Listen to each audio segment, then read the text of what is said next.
श्री गणेशाय नमः। आप सभी का हमारे YouTube चैनल पर हार्दिक स्वागत है। पति की दीर्घायु के लिए पूजा के साथ आइए सुने करवा चौथ की पौराणिक व्रत कथा और आरती। हिंदू धर्म में करवा चौथ के पर्व का विशेष महत्व है। इस दिन सुहागिन स्त्रियां पूरे दिन निर्जला उपवास करके पति की लंबी उम्र की प्रार्थना करती हैं। ऐसा माना जाता है कि जो स्त्री श्रद्धापूर्वक व्रत और उपवास करती है उसकी सभी मनोकामनाएं पूर्ण होने के साथ पति को दीर्घायु का वरदान भी मिलता है। दिन भर निर्जला व्रत करने के बाद रात में चंद्रमा के दर्शन के पश्चात ही जल और अन्न ग्रहण करने का विधान है। करवा चौथ के दिन पूजन के कई नियमों में से एक इसकी कथा का पाठ करना भी है। मान्यता है कि जो भी स्त्री इस व्रत की कथा का पाठ करती हैं उसे सौभाग्य का वरदान प्राप्त होता है। तो आइए सुने करवा चौथ की पौराणिक व्रत कथा। एक समय की बात है, एक साहूकार के 7 पुत्र और एक पुत्री थी। पुत्री अपने भाइयों की इकलौती बहन थी।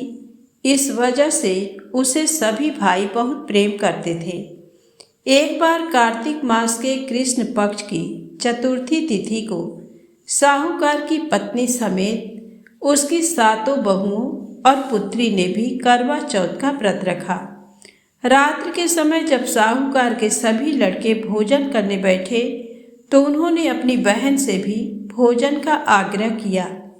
इस बात पर बहन ने कहा कि भैया, आज करवा चौथ का व्रत उसने भी रखा है और चंद्रमा के दर्शन के पश्चात ही कुछ खा सकती है।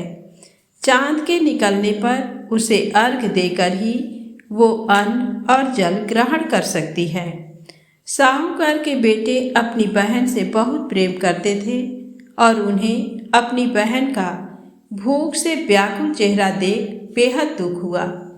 अपनी बहन का ये हाल देखकर उन्हें ऐसा विचार आया कि यदि चंद्रमा जल्दी ही निकल आए तो उनकी बहन व्रत का पारण कर सकती है। इस वजह से साहूकार के बेटे नगर के बाहर गए और वहां एक पेड़ पर चढ़कर अग्नि जला दी। घर वापस आकर उन्होंने अपनी बहन से कहा, देखो बहन, चंद्रमा निकल आया है, अब तुम अर्घ देकर भोजन ग्रहण कर सकती हो। साहूकार की बेटी ने अपनी भाभियों से भी चंद्रमा के दर्शन करके व्रत खोलने को कहा, लेकिन उनकी भाभियों ने इस बात से मना कर दिया और बताया कि अभी चांद नहीं निकला है, बल्कि उनके भाइयों ने प्रेम बस और बहन को भूख से व्याकुल देखकर ही नकली चांद दिखा दिया है। बहन ने भाभियों की बात को अनसुना कर दिया और अपने भाइयों की बात मानकर भाइयों द्वारा दिखाए गए नकली चांद को अर्घ देकर अन्न जल ग्रहण कर लिया। इस प्रकार बहन का करवा चौथ का व्रत भंग होने की वजह से भगवान श्री गणेश साहूकार की बेटी पर अप्रसन्न हो गए। गणेश जी की अप्रसन्नता के कारण उस लड़की का पति जल्दी ही बीमार हो गया और घर में बचा हुआ सारा धन उसकी बीमारी में व्यय हो गया। साहूकार की बेटी को जब अपने किए हुए दोषों का पता लगा तो उसे बहुत पश्चाताप हुआ। उसने गणेश जी से क्षमा प्रार्थना की और फिर से विधि पूर्वक चतुर्थी का व्रत शुरू कर दिया। उसने विधि से पूजन करके चंद्रमा को अर्घ देकर अपना उपवास पूरा किया और वहां उपस्थित सभी लोगों का आशीर्वाद ग्रहण किया।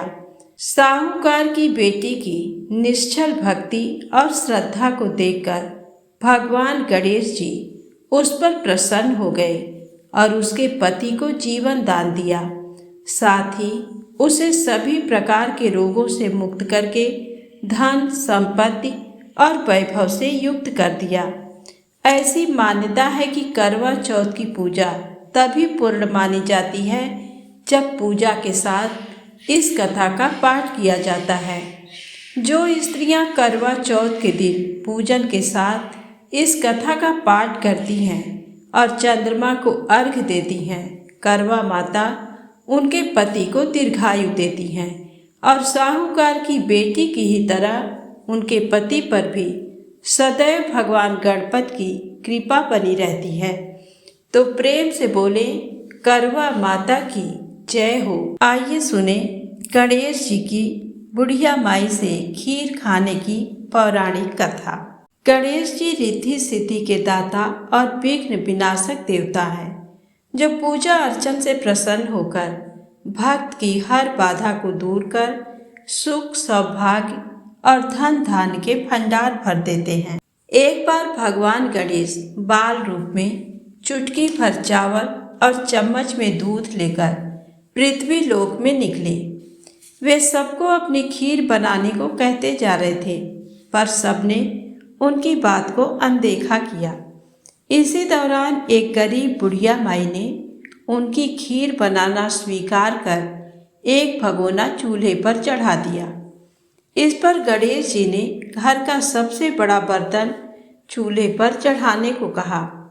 बुढ़िया माई ने बाल लीला समेटते हुए घर का बड़ा भगोना उस पर चढ़ा दिया। कुछ देर में ही एक चमत्कार हुआ।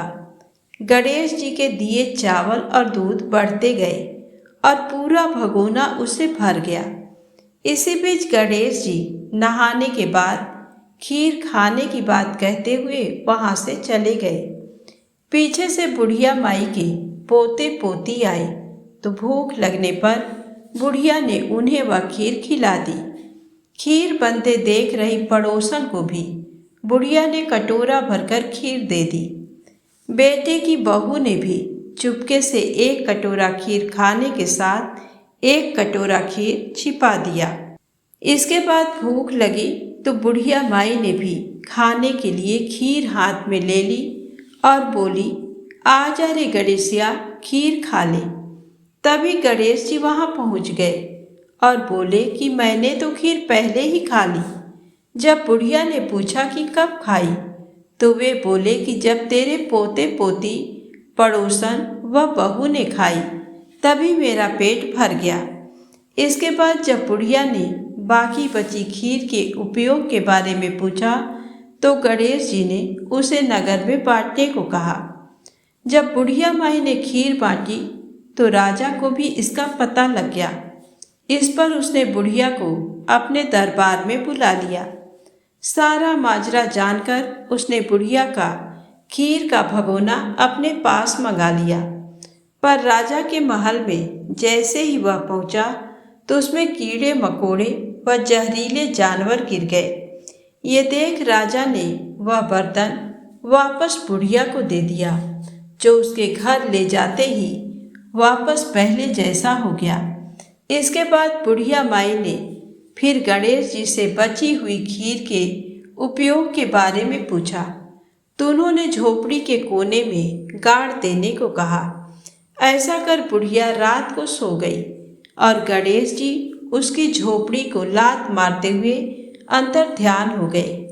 अगले दिन जब बुढ़िया उठी तो उसे अपनी झोपड़ी महल में बदली हुई और खीर के बर्तन सोने जवाहरातों से भरे मिले। गणेश जी की कृपा जानकर बुढ़िया माई काफी प्रसन्न हो गई। हे गणेश जी महाराज, आपने जैसा फल बुढ़िया माई को दिया वैसा सबको देना। कथा कहने वाले व हुंकार भरने वाले और आसपास के सुनने वाले सबके भंडारे भरे रखना। तो प्रेम से बोले गणपति भगवान की जय हो। आइए सुने करवा चौथ की दूसरी पौराणिक कथा। एक बार अर्जुन नीलगिरी पर तपस्या करने गए। द्रौपदी ने सोचा कि यहाँ हर समय अनेक प्रकार की विघ्न बाधाएं आती रहती हैं। उनके समन के लिए अर्जुन तो यहाँ है नहीं, अतः कोई उपाय करना चाहिए। ये सोचकर उन्होंने भगवान श्री कृष्ण का ध्यान किया।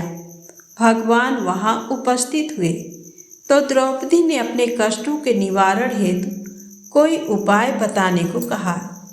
इस पर श्री कृष्ण बोले, एक बार पार्वती जी ने भी शिव जी से यही प्रश्न किया था, तो उन्होंने कहा था कि करवा चौथ का व्रत गृहस्थी में आने वाली छोटी मोटी विघ्न बाधाओं को दूर करने वाला है। फिर श्री कृष्ण ने द्रौपदी को एक कथा सुनाई। प्राचीन काल में एक धर्मपरायण ब्राह्मण के 7 पुत्र तथा एक पुत्री थी। बड़ी होने पर पुत्री का विवाह कर दिया गया। कार्तिक की चतुर्थी को कन्या ने करवा चौथ का व्रत रखा। 7 भाइयों की लाडली बहन को चंद्रोदय से पहले ही भूख सताने लगी। उसका फूल सा चेहरा मुरझा गया। भाइयों के लिए बहन की ये वेदना असहनीय थी, अतः वे कुछ उपाय सोचने लगे। उन्होंने बहन से चंद्रोदय से पहले ही भोजन करने को कहा, पर बहन न मानी।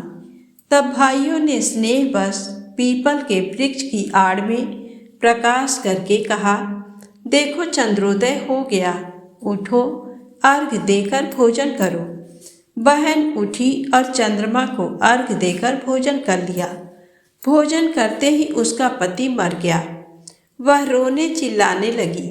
दैव योग से इंद्राणी देवदासियों के साथ वहां से जा रही थी। रोने की आवाज़ सुन वे वहां गई और उससे रोने का कारण पूछा। ब्राह्मण कन्या ने सब हाल कह सुनाया। तब इंद्राणी ने कहा, तुमने करवा चौथ के व्रत में चंद्रोदय से पूर्व ही अन्न जल ग्रहण कर लिया, इसी से तुम्हारे पति की मृत्यु हुई है। अब यदि तुम मृत पति की सेवा करती हुई 12 महीनों तक प्रत्येक चौथ को यथाविधि व्रत करो, फिर करवा चौथ को विधिवत गौरी, शिव, गणेश, कार्तिकेय सहित चंद्रमा का पूजन करो और चंद्र उदय के बाद अर्घ देकर अन्न जल ग्रहण करो, तो तुम्हारे पति अवश्य जीवित हो उठेंगे। ब्राह्मण कन्या ने अगले वर्ष 12 माह की चौथ सहित विधि पूर्वक करवा चौथ का व्रत किया। व्रत के प्रभाव से उनका मृत पति जीवित हो गया। इस प्रकार ये कथा कहकर श्री कृष्ण द्रौपदी से बोले, यदि तुम भी श्रद्धा एवं विधि पूर्वक इस व्रत को करो तो तुम्हारे सारे दुख दूर हो जाएंगे और सुख, सौभाग्य, धन धान में वृद्धि होगी। फिर द्रौपदी ने श्री कृष्ण के कथनानुसार करवा चौथ का व्रत रखा। उस व्रत के प्रभाव से महाभारत के युद्ध में कौरवों की हार तथा पांडवों की जीत हुई। तो प्रेम से बोले, करवा चौथ माता की जय हो। अब आइए सुने पतिव्रता करवा धोबिन की कहानी। पुराणों के अनुसार करवा नाम की एक पतिव्रता धोबिन अपने पति के साथ तुंगभद्रा नदी के किनारे स्थित गांव में रहती थी। उसका पति बूढ़ा और निर्बल था। एक दिन जब वह नदी के किनारे कपड़े धो रहा था, तभी अचानक एक मगरमच्छ वहां आया और धोबी के पैर अपने दांतों में दबाकर यमलोक की ओर ले जाने लगा। वृद्ध पति ये देख घबराया और जब उससे कुछ कहते नहीं बना तो वह करवा करवा कहकर अपनी पत्नी को पुकारने लगा। पति की पुकार सुनकर धोबिन करवा वहां पहुंची तो मगरमच्छ उसके पति को यमलोक पहुंचाने ही वाला था। तब करवा ने मगर को कच्चे धागे से बांध दिया और मगरमच्छ को लेकर यमराज के द्वार पहुंची। उसने यमराज से अपने पति की रक्षा करने की गुहार लगाई और बोली, हे भगवान, मगरमच्छ ने मेरे पति के पैर पकड़ लिए हैं। आप मगरमच्छ को इस अपराध के दंड स्वरूप नरक भेज दे। करवा की पुकार सुन यमराज ने कहा, अभी मगर की आयु शेष है, मैं उसे अभी यमलोक नहीं भेज सकता।